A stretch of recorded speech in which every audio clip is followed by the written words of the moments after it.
Back to the channel. In today's video I'm going to show you how to see your reels watch history on Facebook. So first of all, just open the Facebook application in your mobile. Now tap on your profile picture in the top right corner, then scroll down, tap on this settings and privacy, and then go for this settings. When you are here, you just have to scroll down until you see this option, your activity, and then you have to tap on this activity log, and then you will see this kind of interface.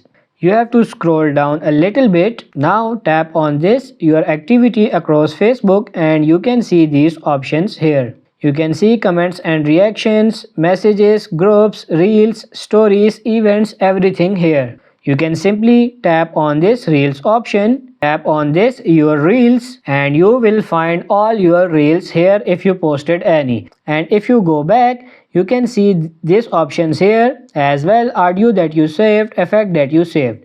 So that's pretty much it for this video. I hope this video was helpful. If it is, like it and subscribe to the channel. Thank you.